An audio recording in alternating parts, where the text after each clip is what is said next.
tonight. We can't keep up with this. Everybody is overwhelmed. As parents await word on what the fall will hold for their kids, the president is pushing to ensure they'll be in school in person. What it means for teachers, students, and their parents. Plus, the 2020 race for the White House and the coronavirus pandemic's effect on presidential politics. And now is the time to stand with Hong Kong, and now is the time for Hong Kongers to keep our momentum. China's security measure rattles Hong Kong, the fight for democracy within, and how the U.S. is responding.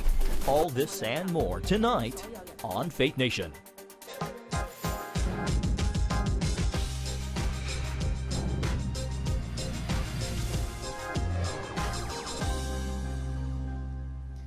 The pressing question as parents plan ahead, are America's schools ready to reopen for their kids?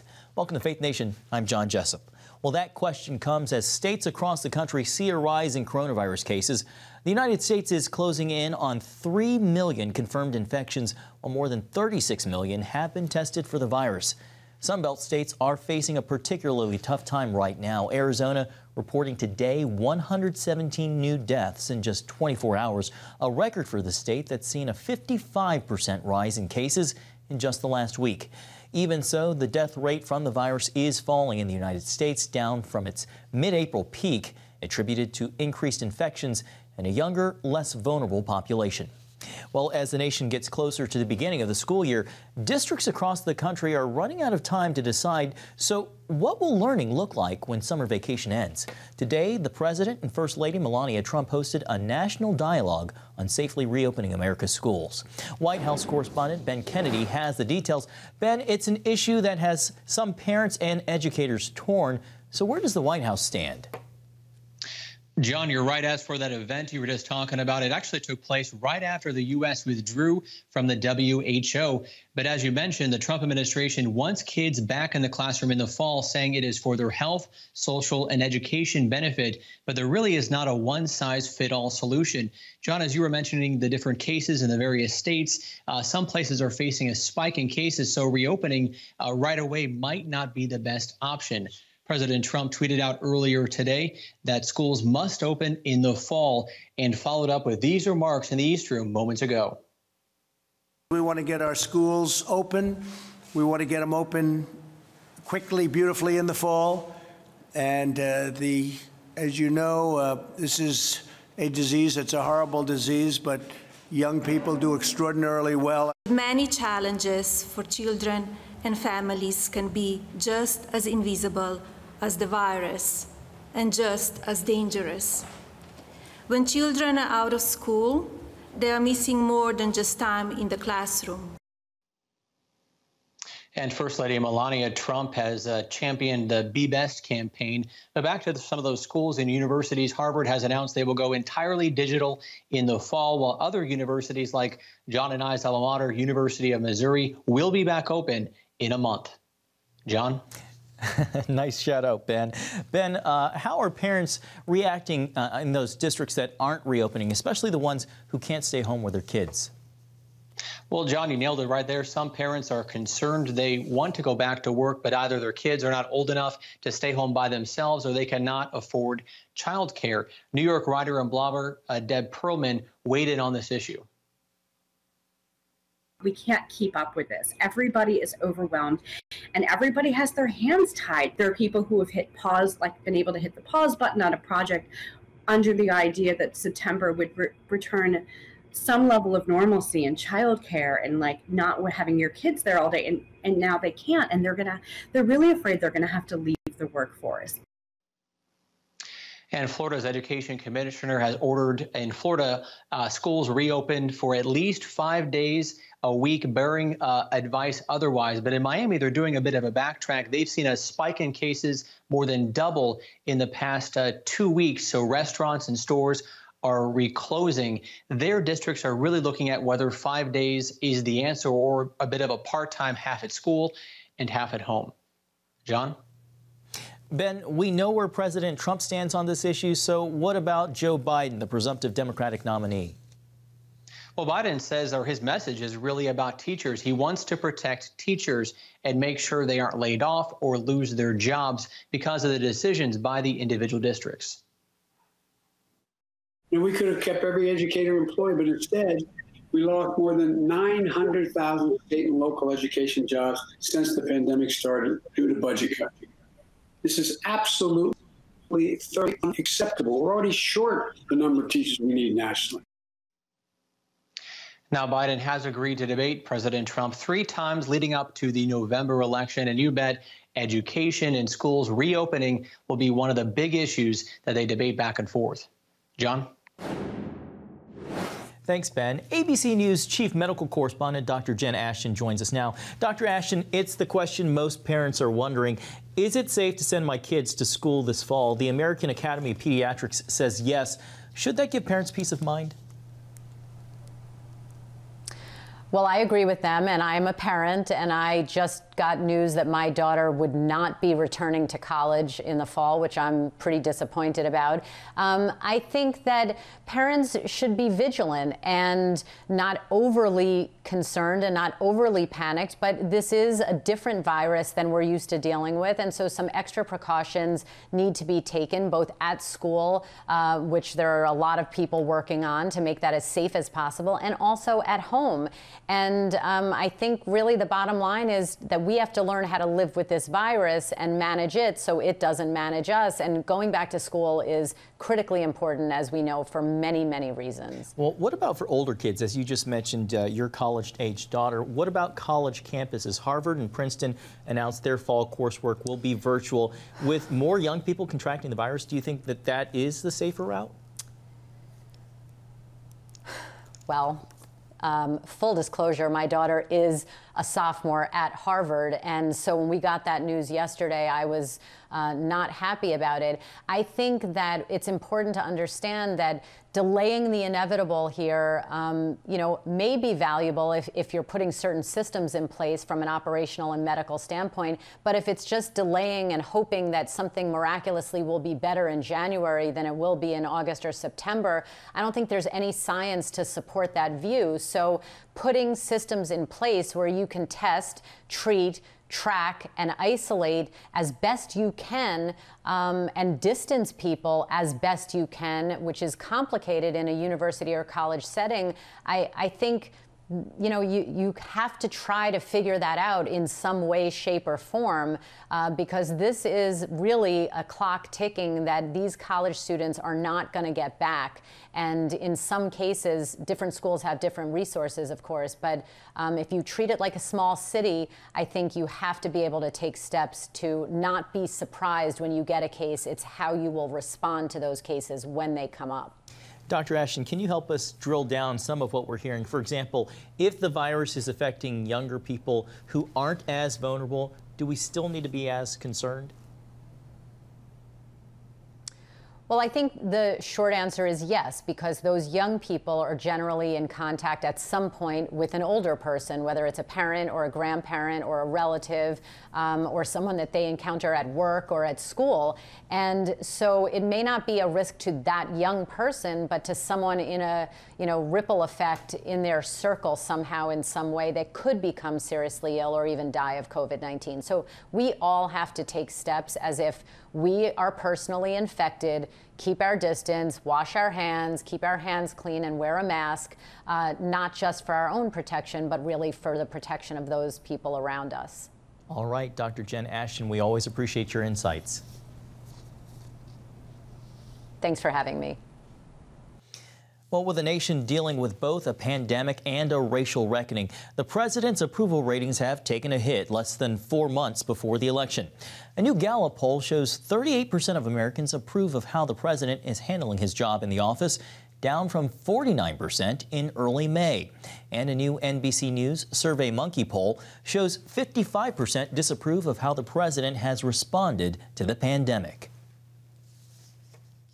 And joining us now is David Brody, CBN Chief Political Analyst. David, doctors and public health professionals are saying this increase in the number of confirmed cases isn't a second wave. They say we're still knee-deep in the initial wave. The pandemic, how big of an issue will it be in the election? Well, John, it's everything in the election. And I know we've talked about George Floyd and the protests, and all of that's going to factor in. There's no doubt about it. But look at the visuals. I mean, Joe Biden goes around with a mask. The president doesn't. And there's reasons that he's explained why he doesn't go around with a mask. But the point is that the pandemic is everything, John. And, these health officials are correct that everybody's talking about, oh, what about the second wave? Well, wait a minute. Hold on. What about the first wave? I mean, you're right. They're right. We're not done at all. And, this is what President Trump likes to do. He likes to talk about, he likes to be positive, and he likes to say that we're going to conquer the plague, is what he calls it. But the truth of the matter is, no one knows exactly how this is going to end, or more importantly, when it's going to end. And I think that's troublesome for not just this president, but for all of us, obviously. David, while the president wants to turn the page and change the conversation, presumptive Democratic nominee Joe Biden is painting himself as a more level-headed alternative to President Trump in dealing with crises. He's out with a new ad saying, in a crisis, it's character that counts. We need a president who leads with faith, not fear. How effective is that pitch, particularly in the moment that we're in now?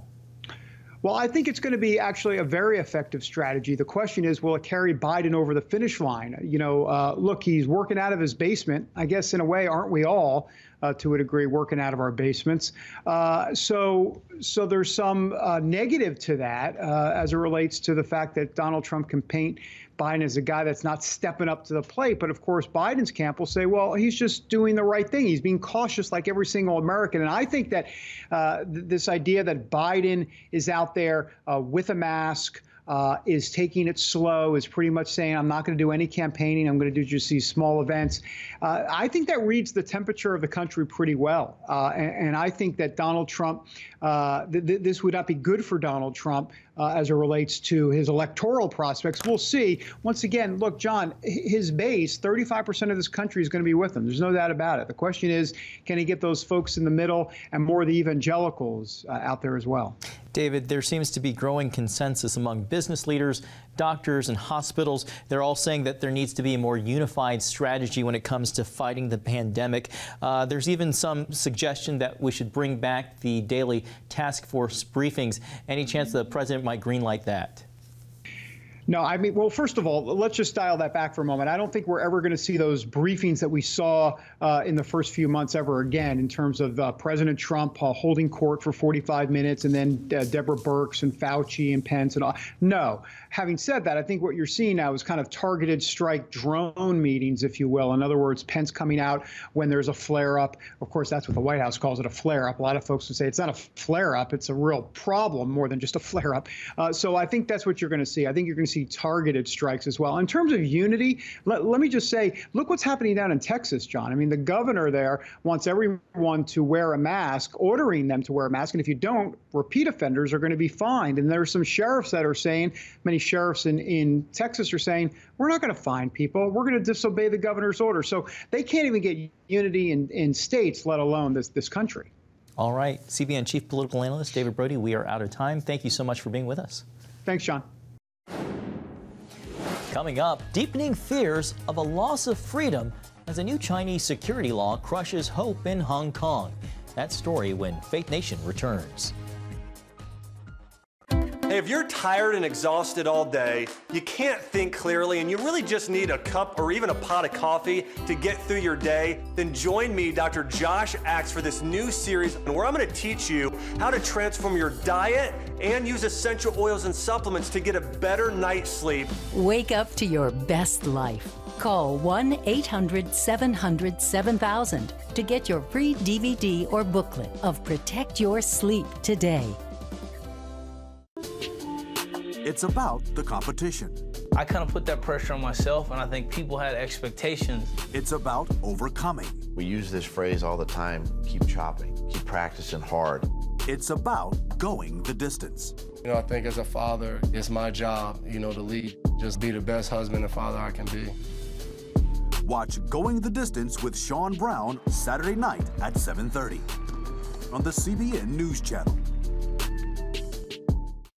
Orphans Promise is committed to loving and serving at-risk children, to helping keep families together, and to creating opportunities for strong and sustainable communities around the world. We're working in over 60 countries around the world, and with your help, we can do even more. There's an old African proverb I love that says, if you want to run fast, run alone. But if you want to run far, run together. At Orphans Promise, we want to run far so we can touch the lives of as many orphaned and vulnerable children as possible. But we don't want to go alone.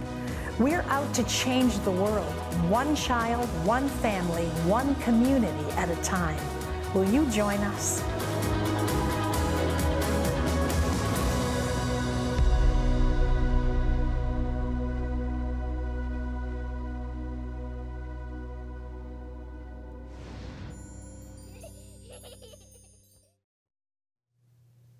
Welcome back. Major pushback tonight against China's new security law in Hong Kong.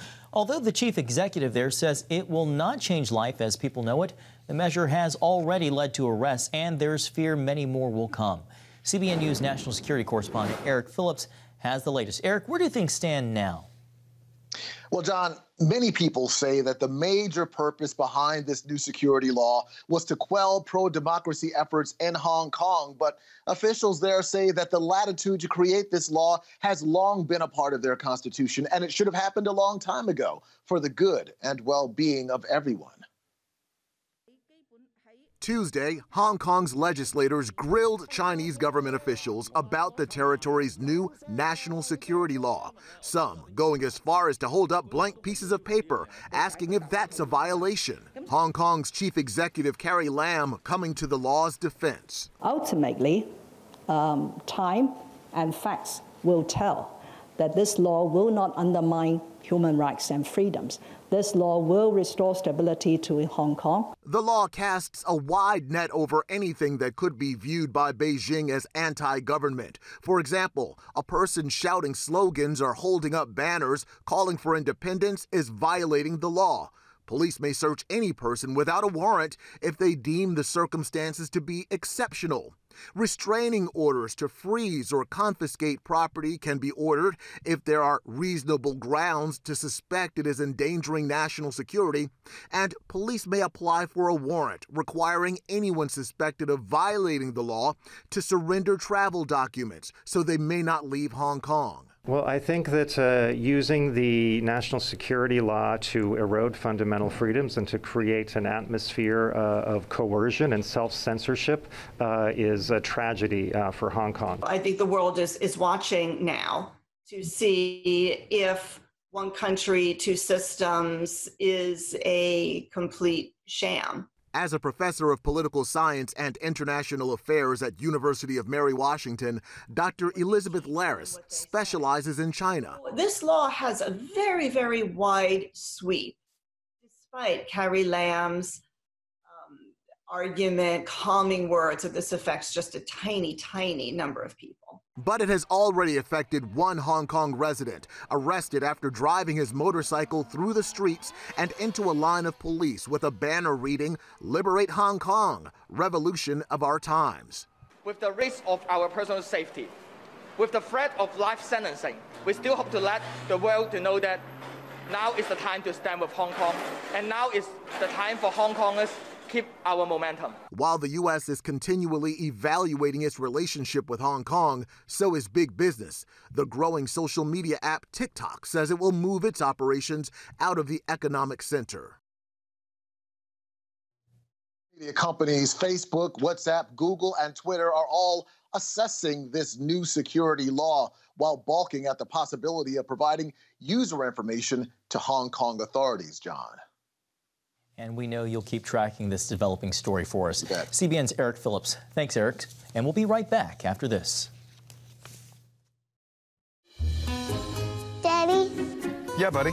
How many nickels are in a dollar? There are 20 nickels in a dollar. How do birds fly? Does milk really make my bones stronger? Yeah.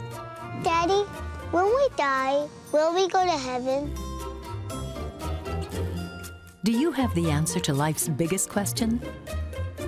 Call the 700 Club. We'll help you find answers to the important questions life brings your way. Watch breaking news, in-depth exclusive stories and programs from health to entertainment you won't find anywhere else. The CBN News Channel, a perspective you can trust. Enjoy credible news reporting from around the world. Discover inspiring programs and stories of hope, all in one place from a Christian perspective. The CBN News Channel, a perspective you can trust. To watch the CBN News Channel, download the app or visit cbnnewschannel.com. Hello, I'm Dr. David Perlmutter, board-certified neurologist and #1 New York Times bestselling author. Wouldn't it be great to boost your energy, eliminate brain fog, and even reverse brain disease? Well, you can, and I'm going to show you how, along with some of the world's most well-respected brain experts in this DVD, Protect Your Brain. Get Protect Your Brain, a free DVD only from the Christian Broadcasting Network, featuring experts on the cutting edge of neuroscience and brain health. No matter how many times you've failed in the past, you really can do this. In Protect Your Brain, you'll discover simple strategies to keep your brain young and healthy. Improve your memory. Discover the gut-brain connection. In Protect Your Brain, get your free copy at cbn.com or call 1-800-700-7000. If you want to improve the quality of your life, get the DVD Protect Your Brain and get it today. Welcome back. Brazil's president has tested positive for the coronavirus. 65-year-old Jair Bolsonaro has faced criticism for initially downplaying the disease, but Brazil has the world's second biggest coronavirus outbreak right now, behind the United States. Well, Christians are being blamed for starting the coronavirus in Turkey, where believers, Jews, and other religious minorities face increasing pressure. The U.S. Commission on International Religious Freedom is monitoring their plight. Jennifer Wishon has more. Over the past year, the commission has become increasingly concerned about Turkey's persecution of Christians and other religious minorities, concerns that have only been exacerbated by the pandemic. And Commission Vice Chair Tony Perkins joins me now. Tony, describe some of these recent attacks on churches in Turkey and explain what's behind them. Well, there's a number of things behind them. One, we see it may be presenting an opportunity to the Turkish government, but we see in the wake of the coronavirus that there is blame being placed on some religious minorities. We see a rise in anti-Semitism. Some of that being focused on the coronavirus. Also, the Armenian churches being targeted. The issue is that this happens in many countries, but there is not an aggressive response from the Turkish government. And we see this trend in Turkey that is, quite frankly, discriminatory toward religious minorities. And that is why the U.S. Commission on International Religious Freedom, in its latest report, has recommended that Turkey be placed on the special watch list because it meets 2 of the 3 criteria when it comes to being a country of particular concern. It seems like anyone in the world would have to have their head under a rock to not realize where the coronavirus originated. So it seems that just seems kind of crazy to me that really it's not just in Turkey, in other countries too, where religious minorities are being blamed for this. Well, part of that is, of course, in the United States, we have free access to the media. In some of these countries, it's not that way. The media controls the message coming out of the media, and Turkey is one of those where the government has strong control over the messaging that comes out to the public through the media. And as a result, there is, quite frankly, there's ignorance because people just don't have the facts. Well, I wonder, is Turkish President Recep Tayyip Erdogan fanning these flames with his Islamist rhetoric and policies? I think he is. In fact, we're waiting for a Supreme Court decision on the Hagia Sophia, the historic cathedral there that since mid-1930s, I think 1935, has been a museum, and he's threatening to turn it into a mosque. It's not just cultural within the ranks of the public, the citizens. It is kind of a green flag being given by government officials when you have high-ranking officials make derogatory comments toward religious minorities. And instead of acting aggressively to defend religious minorities and extend to them the same rights as everyone else, the freedom to worship as they choose. Is this made more difficult because Turkey is America's NATO ally? The situation with them being a NATO ally does complicate the situation in terms of stands that we can take, actions that we can take. But I do think it calls into question whether or not Turkey can continue to be a NATO ally. And we would anticipate and expect that NATO allies would recognize and respect these most fundamental human rights. Commissioner Tony Perkins, thank you so much. Good to be with you. And again, thank you for staying focused on what I think is an extremely important issue, and that is the issue of international religious freedom.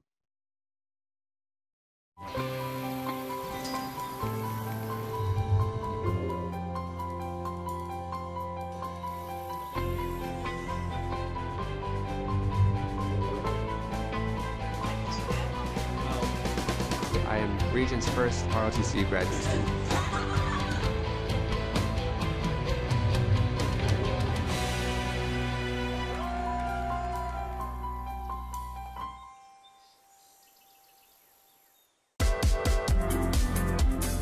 Meet the pastors who are preaching the gospel in a fresh, fearless way.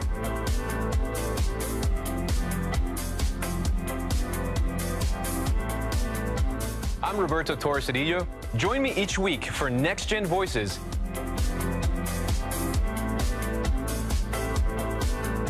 And watch God transform a generation.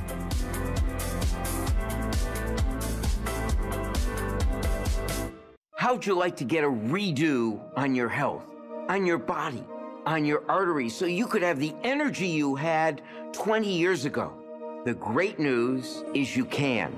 I'm Dr. Mike Roizen, chair of the Wellness Institute at the Cleveland Clinic. I've written 4 New York Times bestsellers.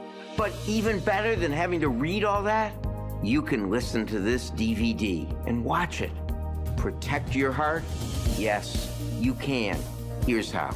Go to CBN.com or call 1-800-700-7000 for your free copy of Protect Your Heart. Let the medical experts show you their new discoveries on how to avoid heart disease and even reverse it. Easy steps to uncover the hidden dangers in your medicine cabinet, reduce stress, and get a complete do-over for your health. Call 1-800-700-7000. That's 1-800-700-7000. Or go to CBN.com to claim your free copy of Protect Your Heart. Well, sometimes it's nice to take the long way home. So when the coronavirus cost a Georgia man his career, he decided to bike back to see his family all the way in Pennsylvania. Just kind of a crazy idea. With the pandemic and everything happening, I got laid off from my job about 2 months ago and decided to, instead of sitting around and being bored, to buy a bike, plan this trip, and make my way up here to visit family and friends. The trip from Atlanta to Pittsburgh took 24 days, with Koval riding about 130 miles every day. And get this, Koval didn't train at all before heading out on that adventure. In fact, he says he hadn't even been on a bike in about 10 years. Awesome for him. Well, thanks for watching Faith Nation. We'll see you again tomorrow.